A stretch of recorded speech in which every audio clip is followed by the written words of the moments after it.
So I was just having a fascinating discussion with Aila, imagining that she is in charge of the Department of Education in the year 2050. We were discussing, well, you gotta build up to that, because there's a lot of things you have to understand to even imagine or attempt to imagine the world in 2050. Yeah. So one of the first things we talked about was the number of goods and services in existence, and the number of jobs to create those goods and services, right? Yeah. So what's been changing ever since the Enlightenment period? Just summarize the key takeaway from that in terms of the trend of number of goods, number of services, and number of jobs. Well, it's been going up a lot, like Going up. Yeah, it's been going up a lot. And like back then, there were only like a few tools and a few goods and stuff. And now it's like all of these different brands, all of these different kinds of goods and stuff like that. Right. And is it going up linearly or exponentially, or like what's the trajectory? You know what I mean by that? Yeah. Linear means that every 100 years we add 100 goods, something like that. Right. Or is it different than that? I think it's different from that. Exponentially. Yeah. So every year we're adding more goods, more services, more jobs, like types of jobs. I don't mean the total number of jobs, because you might have a recession and, you know, the number of people that are actually employed might go down, but just the variation of jobs. Like 1,000 years ago, 90% of people farmed. Well, I mean, right there, you know, is a great example. That's like the go-to example. Even during the Industrial Revolution, people started to work more outside the farm, but a lot of those people would work in a factory doing very similar kinds of things. Right. Right. So even there wasn't necessarily a lot of variation, right? Yeah. Now you can have like a kid YouTuber teaching chess at 10 and making more money than their parents. That wasn't a profession you could have 10 years ago. You know? Yeah. Like, or however long YouTube has been monetizing, things like that. Right. Or to be a virtual therapist. Maybe a non-licensed virtual therapist that specializes in meditation and Mozart music. It's like, I just find meditation and Mozart. It's called Meditation Mozart Anywhere. You know, and you just like log in on your phone and all of a sudden, boom, Janet with meditation Mozart mediation, you know, like whatever she calls her company. Yeah. You know, you go out there in the woods, you log in, there's like a pay for, basically the point is you can create just about any profession now, right? It's like rapidly changing, right? So you have to understand that to imagine 2050, because that's 27 years from now. 27 years ago, a lot's changed. 27 years ago, people did have personal computers, but I mean, not everybody did. Right. It wasn't all over the place. And they couldn't do very much. Nobody had cell phones. Oh my gosh. It cost like $1 a minute to make long distance calls. So you tended to avoid making long distance calls. And a lot of news centered around like local stuff, because without the internet, there was no internet. Wait a minute. 27 years ago, I was 10. Maybe it was like the beginnings of it, but it wasn't much. It was 1995. It's like right in the beginning of that, right? You didn't have any electric cars. It was a very different time. Yeah. And wow, has the world changed? We've got computers in our pockets. You know, you can connect with anybody, anywhere, anytime, learn anything you want on demand. Pretty much any kind of a job you can imagine you can create because of digitization, right? So whatever change happened over the past 27 years, it's going to be even more than that. Oh my gosh. That's what exponential means. Yeah. right? Right. So as you're in the position of being the head of the Department of Education in the year 2050, you're preparing kids. Well, what if you were just the head of the Department of Education now? And imagining that you're preparing children for the labor market of 2050. Now that's a challenge. Because you have to basically be where I was when I was 10, imagining the world of today. Oh my gosh. Right? To teach kids the things that would help them, because, it takes a while, right? Mm-hmm. Kindergarten, you got like K through 12, and you're also, managing the higher ed stuff too. So colleges, universities, grants, like you're deciding who gets the funding, how, all that, right? So that was one issue that we talked about. Another thing that we talked about is the nature, like why are there more goods and services and jobs? Well, it's because of technology. Yeah. Technology, where would I be? Right? Yeah. So what's changing about technology? Well, since we have technology, then it's a lot easier to get needs, right? It makes it cheaper and it's faster to get like food and stuff like that. And so that opens up a lot of new opportunity to, like, now we can focus more on the things we want, right? And so then when we have like the things we want, well, they're like all of these different things we want is like there's no end to all of the different things we want. And so now it's like cheaper and stuff to make things that we want. And so then we don't have to focus so much on the things we need. Very good. Let me try to clarify a little bit. Yeah. So first thing that happens is that technology improves such that the cost of the things that we're buying goes down, which creates disposable income. Mm-hmm. And then what happens to that disposable income? Well, with the disposable income, you can buy things like luxury goods. And what is a luxury good? Something that when your income goes up, it takes up the luxury goods. It takes up a greater amount of your income. Which is the opposite of a necessity. Right. Right, because as you make more income, you don't buy more of the necessity. Yeah. The percent of money you spend on a necessity actually decreases as a percent of your income. Yeah. Luxury goods, it's the opposite. Right. And what are luxury goods like? Like, describe fundamentally what makes a luxury good a luxury good. Things that are not necessary, things that bring you joy, but that you don't need. Right. They tend to be things that are optional. That's why you didn't buy them in the first place. Yeah. Unless you had some extra money and they're like, oh, okay, we can buy the... fancy pillows. Exactly, yeah. The plush fancy pillows. We also talked about how, though, that some luxury goods today, or of the past, became necessities. Remember that example? Right. Remember the example? Yeah, braces. Braces. When I was a kid, a lot of people had crooked teeth. And there was like the rich kids would get braces. And, but then over time it switched because it wasn't even included healthcare. It was very expensive to get braces. That was part of the reason why. Yeah. And now because of 3D printing and the cost of braces has gone down dramatically. Yeah. So now it's included in insurance in part because the cost went down. Mm-hmm. So now it's like if you don't get your teeth fixed, it's like, what's wrong? Don't your parents have health insurance? Like, oh, no, they don't. Like, some people don't. Like, it's rough. Some people actually can't afford it, but it's just different now. Whereas before it was like, whoa, your teeth are so straight. And shiny because of the metal.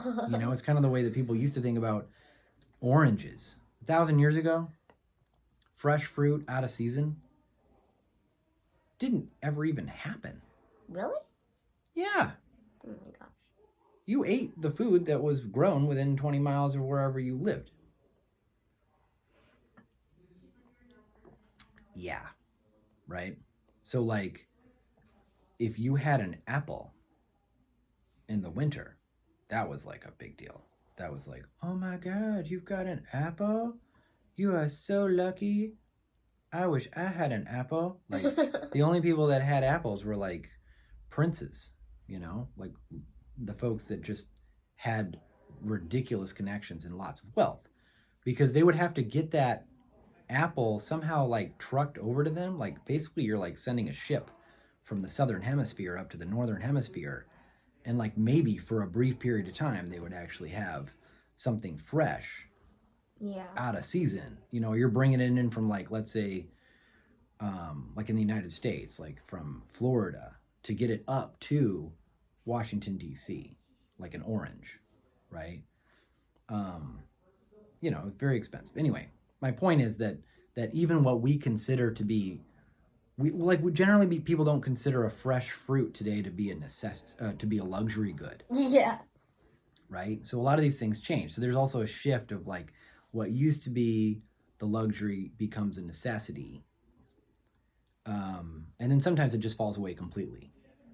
So I was imagining that by 2050, maybe people won't own cars. People won't own cars, so people won't even need a garage. So now a garage is seen as like a normal good. It's probably not like considered a luxury. Or maybe it is, you know. People that have homes, like standalone homes, single family homes, tend to be, you know, a lot more expensive than an apartment, right? So having your own garage, I guess, is probably kind of like a luxury. But it might go from being a luxury to being just non-existent. Yeah. You don't need it. Who needs that? You know, like calculators. Like, you know, a really nice calculator used to be like, well, it used to be a luxury a long time ago. To even have a calculator was a luxury.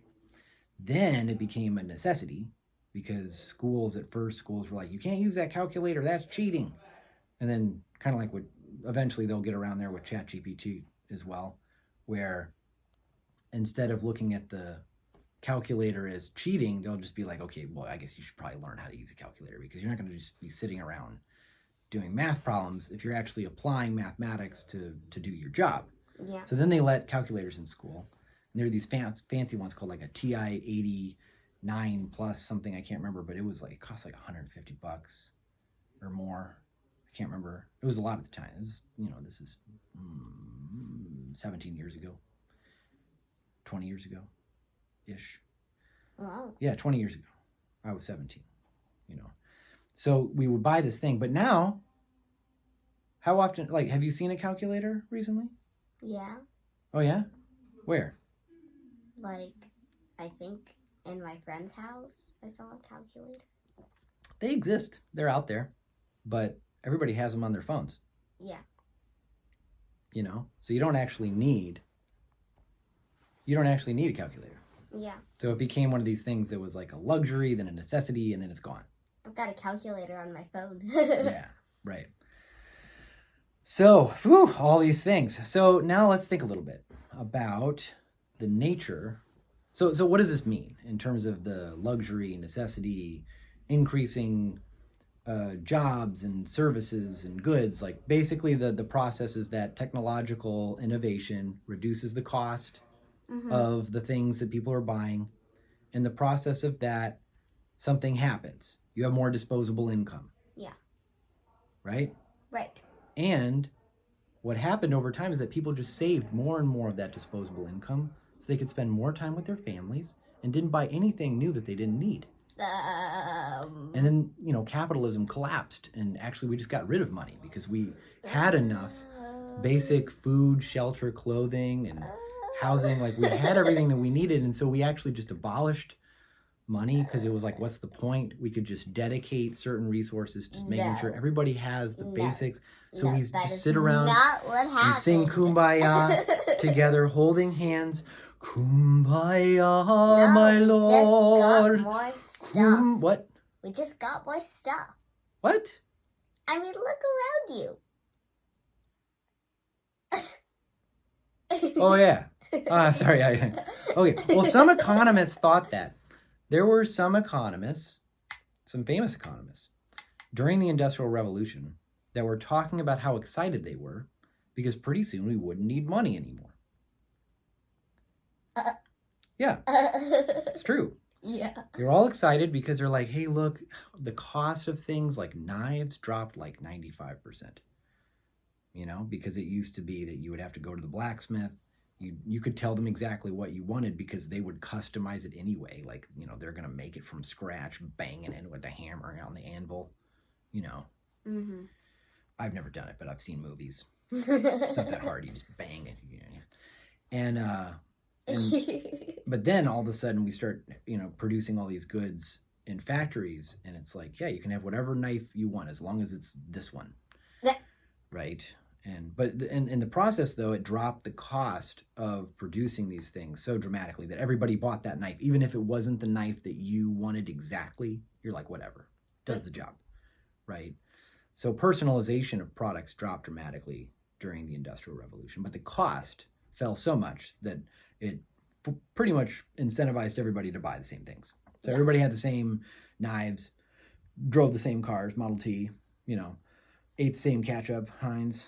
Like the economies of scale. Had similar jobs too. Well, it created new jobs though, right? It did create new jobs. Well, people were working in factories and stuff.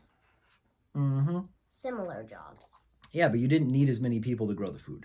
Right. That's because you had all these new machines that allowed people to, and people made their own clothes. So one of the examples of something that probably will, I'm just guessing, okay, you're going to be in charge of preparing these kids for the future, but I would imagine that one job would be relating to fashion and self-expression. Mm-hmm. Many, many jobs are probably going to be like this. And the reason why is because we were having a debate about this before, about whether or not self-expression is a luxury, normal good, or necessity. What do you think? Necessity. Okay. And I think that's going to go up. I think that it's going to be a necessity. Okay, I disagree with you. Why? I disagree with you. What did people wear for clothes 1,000 years ago? Like stuff, just normal clothes and overalls and stuff. I don't know. So people made their own clothes? Yeah. Right? Because people didn't start buying clothes from stores really until the Industrial Revolution. Yeah. And then there were factories. Right. That allowed for the cost of clothing to go down dramatically because you'd buy things in bulk and you didn't need somebody to know how to make every single bit of a certain piece of clothing. That's what people had to do before. Like, usually the women would make their clothes from scratch, beginning to end, from materials that they had available. I think it would be like a normal good. And I think it would switch to a normal good. Personalized clothes.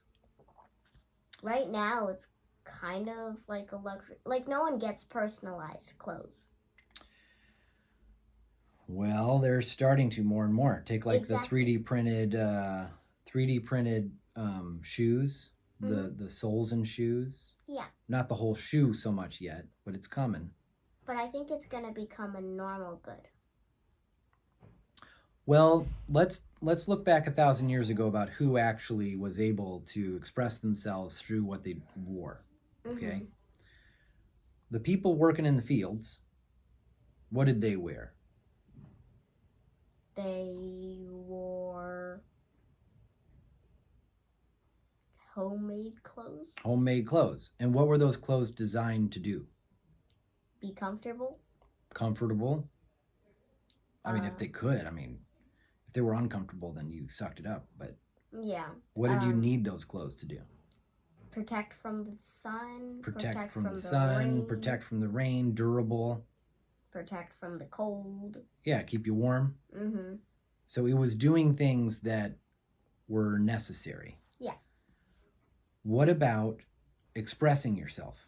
No.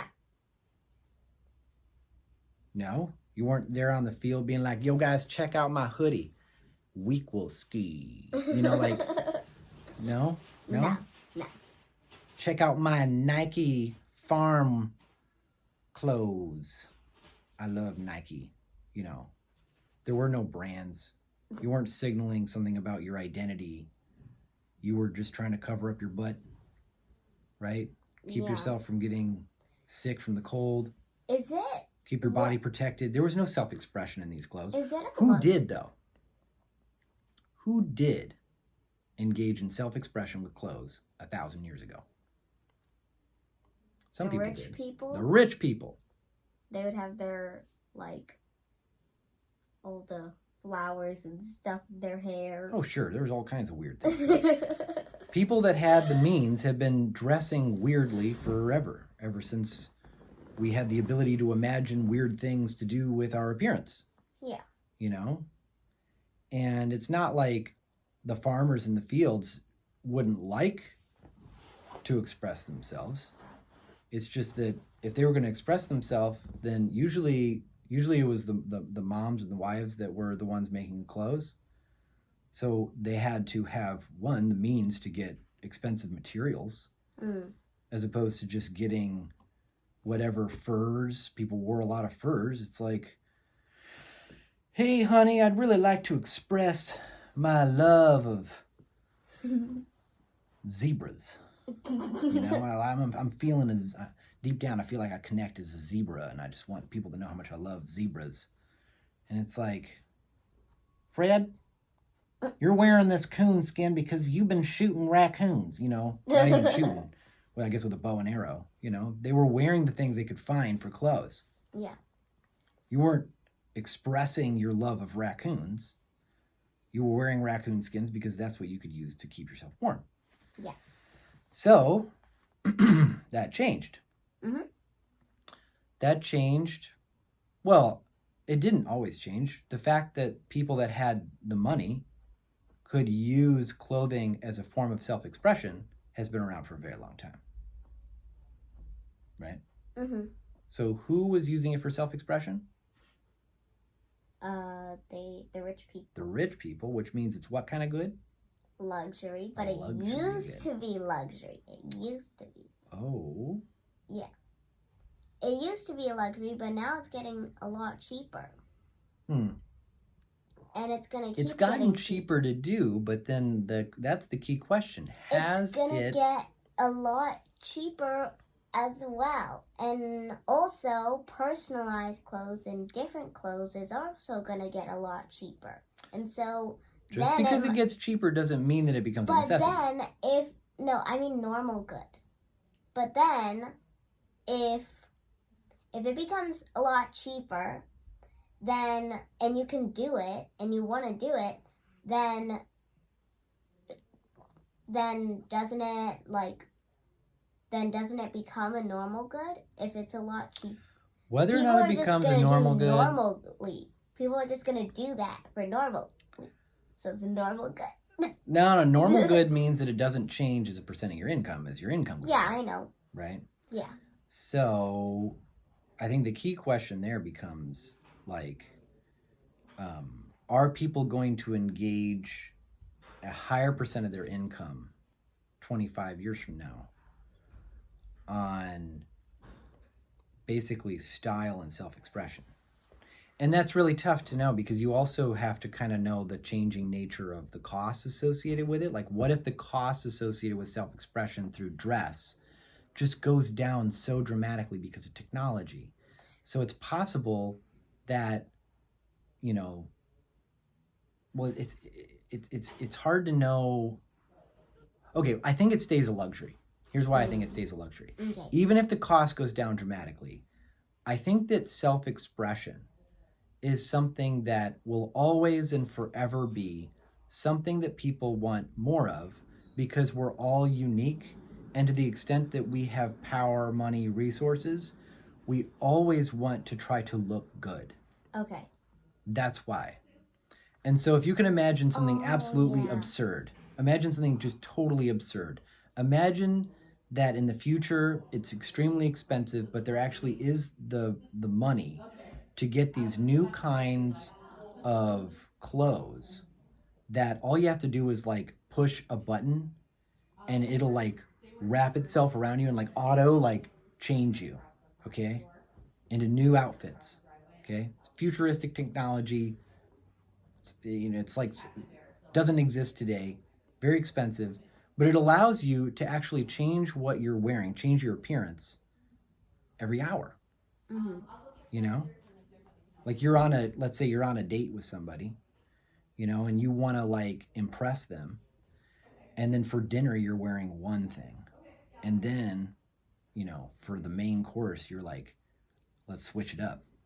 Ooh, I like that. Oh, that's a cool thing you got going on, And then it's like, hey, you want to ask your date out to go on the dance floor, and you're like, hey, totally changes the way you look again. Want to dance? And they're like, okay. And then they kind of feel a little bit like bad almost because they only had one outfit. Right? And it's like so weird. And it's like totally unnecessary. It's like, but you're expressing yourself. And the fact that you have the means to take advantage of this new technology to basically allow you to rapidly change your appearance to other people, you can think of the same thing for like hair. Mm-hmm. And like something where you get something, same kind of technology, but it basically changes your hairdo. So you put something on and it just kind of like the Trolls. Remember the Trolls movie? When the Trolls like wrapped their hair around that one, what was she called? There's the Trolls, and then there were the other people that were like uglier and gross. The Bergens. The Bergens, yeah. so the Trolls like gave that one Bergen girl like the rainbow hair. Remember that? Yeah. Imagine a technology that can do that, but you can change it. So like a wig? Yeah, but you can like rapidly change your wigs, just like boom, right? So you're like changing your hair anytime you want, and you can buy new styles, okay? But some styles are like specialty styles that like, have a certain brand on them that people can see, but you can only wear that brand if you can afford it, right? And you could go around all day changing your hairstyle, just to express yourself. Be like, dude, it's like wow, Nike, like a giant swoosh, a big Nike N. So this is one of those things that gets to another thing we were discussing about, like, what do people want? Mm-hmm. Because if you're trying to understand the future, right? If you're really trying to understand, like, what the world's going to look like in the year 2050 and prepare kids for the future, well, because we're living in a world of exponentially increasing technology, that is exponentially increasing the number of goods and services and exponentially increasing the number of potential jobs and basically dramatically reducing the cost of the things that we need so that we have a lot more disposable income, that people can create new jobs, new ways of trying to, and get that disposable income. That's what happens. Is that then you've got this push towards, well, it's a money grab. New technology hits, and then entrepreneurs come up with new goods, services, what have you, to basically say, hey, you should buy this, right? Like suits. Men didn't wear suits like 200 years ago, generally, But then, as the Industrial Revolution came in and there were more and more jobs that were like considered like these white collar jobs where you're a professional, you want to look like you're a serious person to be taken seriously and very serious, right? And it just kind of became this thing that you're going to wear suits. Mm-hmm. And that's been a way of expressing, self-expression, is that people that want to intimidate people and kind of look like somebody to be taken seriously buy suits. But that was a new invention. Like suit and tie, there were some some entrepreneurs out there that were just like convincing people that, hey, you serious person, you should, and maybe it's older than that. I don't know exactly the fashion trend or like when this kicked off. I'm sure like before the Industrial Revolution, there was probably precursors to what the professional serious dude was wearing, right? But then as this became cheaper, it started to become a broader, like broadly adopted way of dressing because it was cheap enough that it could start to become almost like a necessity. That's what happened over time. Yeah. It became a necessity for certain jobs. Right. For guys to go out there and buy a suit, right? But like there were entrepreneurs, innovators that were pushing for that disposable income that was being created everywhere by the Industrial Revolution. And that Industrial Revolution, by the way, has not stopped. Like the Industrial Revolution just basically set in motion a very rapid, intentional increase in improvements in technology, right? We're still living it with it today. We're probably going through even more industrial revolution today, in a sense, than ever before because the rate of change is increasing. Yeah. Right? So that's the mechanism. Technology. I know this is intense stuff. We haven't even gotten to the forecast yet. This is all just precursor. We might even stop early just so we can like have a break, think about it, come back. But here's the precursor. Let me summarize the key point here. So you have the technological improvement, and it increases disposable income. Entrepreneurs, innovation, whatever you want to call it, comes in, takes that disposable income away. People end up spending the money anyway. We never got to the point where we could abolish money and sing Kumbaya because we've finally provided for everybody with enough. Because people will always want more. The question is, what do they want more of? And that fundamentally comes down to the play between technological innovation and the fundamental makeup of the human mind. What do people value? And one of those things that people value, very obviously, is self-expression.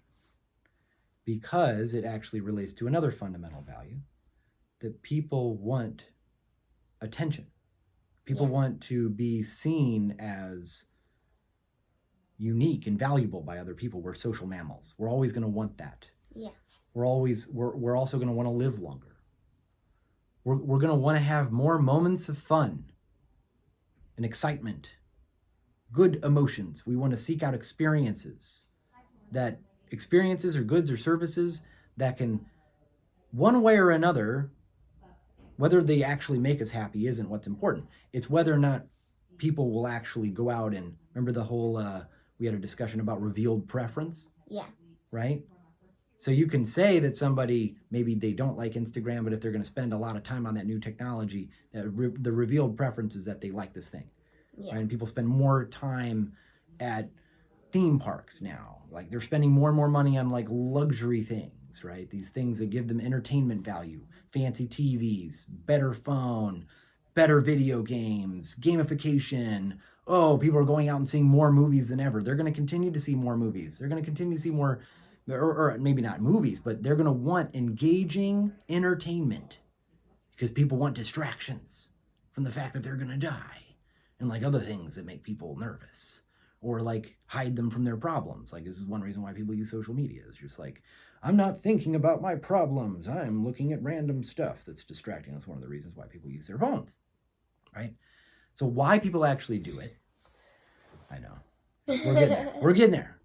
Not done yet. We gotta bring this to its mighty conclusion, right? Is that there's all these things about people. And in order to look out into the future in this world of all this technology, you have to understand what it is that people want. The fundamental things that people are always going to want. Because that's going to shape what the innovators and what the job creators and what the job opportunities are of the future. That's your job for next time as we talk more about Aila's advisement to the Department of Education preparing for 2050. How's that? Yep.